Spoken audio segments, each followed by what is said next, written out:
नमस्कार विद्यार्थियों, आज हम पढ़ेंगे विमर्श पोर्टल प्रश्न बैंक यूनिट 3 लघुत्तरीय प्रश्न का अगला प्रश्न। कुल उत्पादन तथा सीमांत उत्पादन का अर्थ लिखो। हेडिंग डालना है कुल उत्पादन। देखो, इसको हम व्यवहारिक रूप से अगर समझे, माना कि मेरे पास एक फैक्ट्री है, उस फैक्ट्री में मैंने उत्पादन किया, उत्पादन के विभिन्न साधनों को लगाया, भूमि, श्रम, पूंजी, प्रबंधन, साहस, सभी साधनों को लगाया। इन साधनों को लगाने के बाद एक वर्ष में उत्पादन जो हुआ उनको उस उत्पादन को जोड़ दिया जाए। मान लो एक वर्ष में किसी वस्तु का 1000 वस्तुओं का उत्पादन हुआ, तो ये जो 1000 वस्तु होगी ये कुल उत्पादन कहलाएगी। सभी एक वर्ष में समस्त साधनों से जो उत्पादन प्राप्त होता है वह कुल उत्पादन कहलाता है। यहाँ फार्मूला है टीपी बराबर सिग्मा एमपी, जहाँ पर टीपी कुल उत्पादन है और एमपी सीमांत उत्पादन है। अब सीमांत उत्पादन क्या होता है इसको हम आगे समझ रहे हैं। सीमांत उत्पादन, अब मेरी फैक्ट्री है, उस फैक्ट्री में मैंने 100 मजदूर लगा रखे। 100 मजदूर से माना कि जो उत्पादन हुआ वह 100 इकाई हुआ, 100 वस्तुओं का उत्पादन हुआ किसी समय। अब 100 से मैंने 101 मजदूर को लगाया, 1 इकाई बढ़ा दी श्रम की। 1 इकाई बढ़ाने पर जो उत्पादन हुआ वो 101 वस्तुओं का उत्पादन हो गया।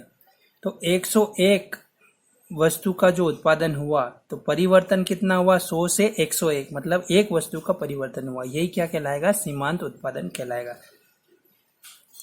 हमने लिखा किसी परिवर्तनशील साधन, यहाँ पर परिवर्तनशील साधन श्रम है, को की मात्रा में इकाई का परिवर्तन करने पर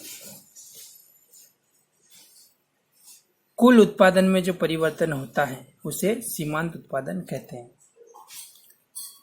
एमपी बराबर फार्मूला होता है एमपी बराबर टीपीएन माइनस टीपीएन माइनस 1। यहाँ पर जो टी है टीपीएन है, ये कुल उत्पादन कब का, जब शुरू में था। शुरू में 100 वस्तु बनी नहीं, ये बाद का है। बाद में एक जो श्रम की 1 इकाई बढ़ाई, मतलब 100 से 101 मजदूर किए, तो जो उत्पादन हुआ 101, यही टीपीएन शो करता है।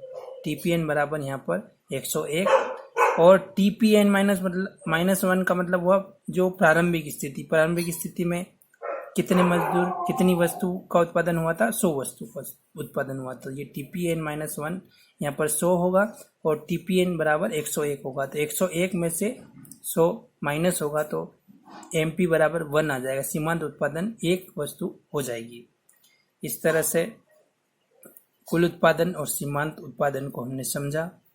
सीमांत शब्द से स्पष्ट है जहां पर सीमा का अंत होता है, जहां पर उत्पादन खत्म हो जाता है। आखिरी जो उत्पादन हुआ, आखिरी इकाई के बढ़ाने पर जो आखिरी उत्पादन हुआ वही क्या कहलाता है, सीमांत उत्पादन कहलाता है। इस प्रकार ये प्रश्न पूरा हुआ। नमस्कार।